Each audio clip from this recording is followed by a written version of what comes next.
It's 3 in the morning. The world is silent, save for the tap of keyboards and the low murmur of sleepy thoughts. I'm wide awake, eyes stinging, fueled by a promise made to a friend who called me in tears. She said she'd fail her finals if someone didn't walk her through every problem, every page, every formula she hadn't cared to study until now. So we pulled an all-nighter together, me making notes, explaining, even quizzing her late into the night. I thought, at least, when it was my turn to need help, she'd have my back. But the next week, when my world caved in an assignment I didn't understand, a deadline closing and my messages went unseen, my calls unanswered. Hours passed. When we finally met, her excuse was thin, quickly forgotten, and she changed the subject as if I hadn't reached out at all. That night, staring at my blank screen, I wondered why giving all of myself left me feeling so desperately empty. Why did the warmth I offered return as cold silence? Have you ever felt taken for granted by those you considered friends? My name is Sam, and if you ask anyone at my college, they'll probably tell you I'm the person everybody knows and, for the most part, likes. I'm the kind of student who tutors classmates before exams, volunteers for every group project, and remembers every birthday with a simple handwritten note. I've always believed kindness is a kind of currency and investment that would one day be returned when I needed it most. I say yes more often than I should, not just because I want to help, but because I want to feel like I belong. People gravitate toward me when they need someone to listen, a partner for a tough assignment, or a pep talk before a big presentation. And I love that I really do. But when the library grows quiet and I pack away my books alone, I sometimes wonder if being the reliable one has made me invisible in every way that matters. Praise fills the air around me, but it rarely eases the dull ache of loneliness that shadows my footsteps lately. I've noticed little things, projects where my effort far outweighs others. Friendships where I'm the glue, not the bond. I'm starting to realize that sometimes being everyone's helper means nobody notices when I need help to dot. It started small. One afternoon, a classmate asked if I could explain the economics homework. Just this once, she promised. I ended up working through every problem while she scrolled through her phone, barely pretending to listen. But it didn't stop there. Another week, a group project was assigned, and I carried the bulk of the research and the final write-up because I'm just better at words, as my teammates said. No one protested when I stayed up late compiling slides while everyone else went out for pizza. Soon, it became a pattern. Friends texted me last-minute requests for notes from lectures they'd skipped, swearing they'd return the favor next time. Next time never came. Someone came up short on lunch money, and I handed over a few bills, telling myself it was just what friends do. No one remembered to pay me back, or even to say thank you. When people laughed, it was often at my willingness to say, yes, Sam can handle it. They'd joke, and I'd force a smile while swallowing the resentment building inside me. I told myself I was just being generous, the kind of friend I wanted to have. But each request chipped away at my enthusiasm. Each favor left me a little more tired, a little more empty. Looking back, I realize I was surrounded by people. But at that moment, I'd never felt more alone. There were moments when the difference became painfully clear. Take Mia, for example, a friend who remembered when my exams were and sent supportive texts before every test. When she needed a ride to the doctor, I dropped everything to help her. And the very next week, when my laptop crashed hours before a big submission, Mia appeared at my door with her spare and a bag of snacks, ready to stay up with me. With her, it felt balanced, natural, a friendship of shared weight and warmth. But then there was Jordan, who messaged only when he needed answers for homework or someone to cover his shift at work. "You're such a lifesaver," he'd say, disappearing soon after until the next crisis. If I tried reaching out just to talk, he was always too busy or left my texts unread.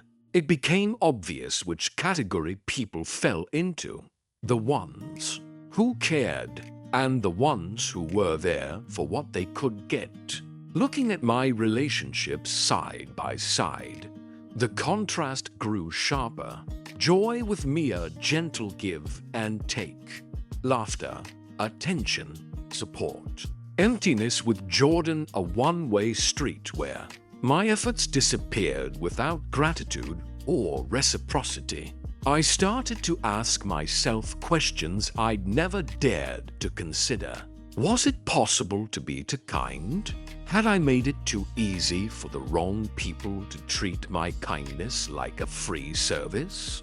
With each passing day, the feeling of being stretched thin grew heavier, and underneath it all, a new doubt formed. Was my kindness truly valued, or merely you said it happened during finals week?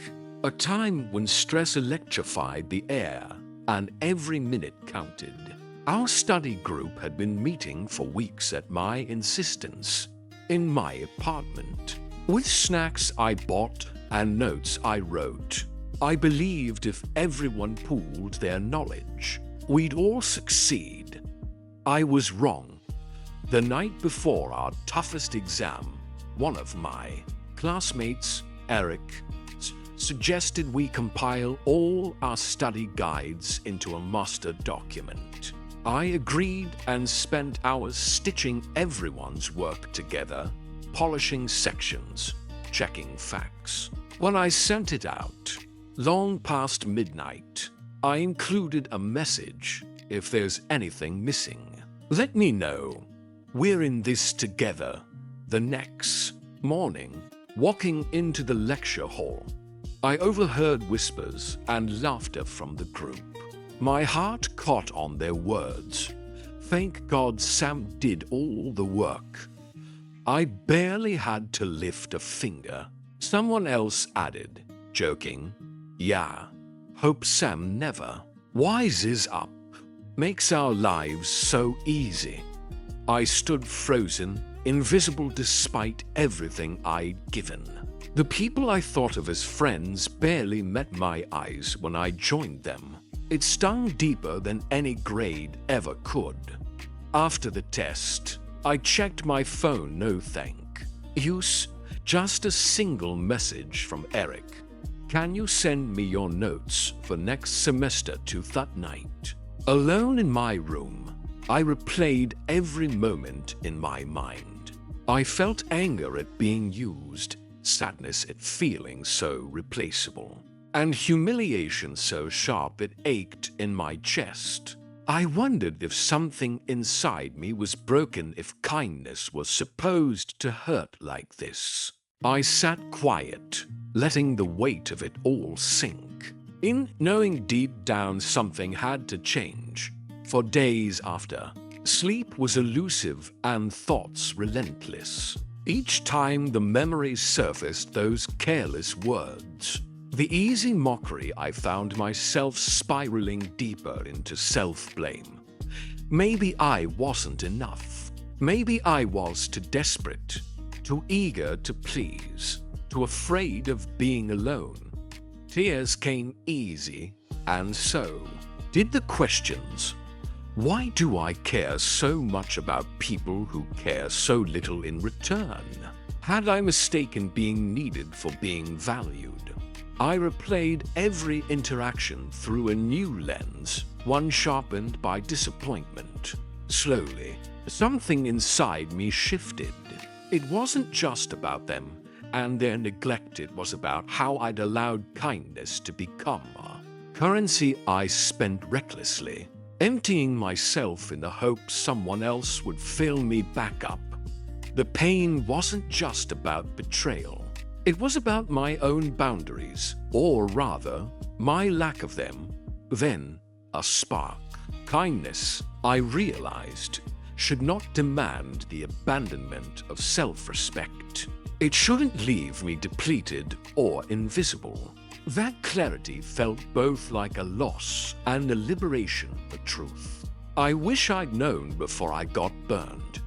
Maybe this moment of heartbreak was the wake-up call I needed. So, what could be done differently? Could I find a way to protect my heart without giving up the parts of me that wanted to help others? Did having boundaries mean changing who I was? Change didn't arrive all that. Once it crept in slowly, patiently, like the dawn after a long, restless night. I started small, searching the internet one evening for advice on setting boundaries. Articles and videos said what I'd never let myself believe. Saying no wasn't the same as being unkind. Journaling became my safe space. I wrote about moments when my giving felt good, and others when it felt like losing pieces of myself. For the first time, I saw the patterns written in my own words. I reached out to Mia, my true friend, and confided in her about how lost I'd felt. She listened, unjudging, and told me I didn't have to carry everyone's burdens alone. Her words echoed, "You can say no without being rude. True friends will understand. The ones who don't ask yourself if they were really friends at all aren't." With new determination, I put these lessons into practice. The next time Jordan asked for my notes, I replied politely, "Sorry, I'm focusing on my own assignments right now." There was surprise in his silence, but relief in mine. At first, I feared I'd lose connections, that people would drift away if I stopped being useful. Some did. But in their absence, the noise and chaos receded. I had more time for myself and for people like Mia, who gave as much as they took. It was a gradual, empowering journey. Confronting users wasn't easy, but each conversation reinforced my confidence. I discovered new friends who respected my limits, who didn't see kindness as a transaction, but as a shared gift. My stress lessened. Laughter felt real again, and a quiet pride began to blossom. Each no made space for a more authentic yes. My kindness, finally, belonged to me. As weeks passed, my life quietly transformed. The people who once leaned on me for every little thing faded from my daily routines, their absence less painful than I'd feared. In their place, genuine friendships flourished, deeper conversations, laughter that felt true, and support that flowed both ways. Where I used to feel drained and anxious, I now felt energized. My workload lighter and my mind clearer. Classes became opportunities to collaborate, not competitions of who could take the most. For the first time, I noticed how my achievements grew not just on paper, but in confidence and self-worth. My reputation shifted from being the person everyone could use to someone people respected for their reliability and honesty. Friends began to check on me as much as I checked on them. Even my professors commented on the new spark in my work and my willingness to speak up and set limits. Looking back, the contrast was striking. Where there was once chaos and exhaustion, there was now peace and pride. My kindness had not disappeared, it had just found firmer ground. And in making space for respect, I discovered something I never expected: the freedom to be fully myself, without apology or regret. Most people never learn this lesson until it's too late, until they're exhausted and empty, wondering why their kindness feels more like a burden than a gift.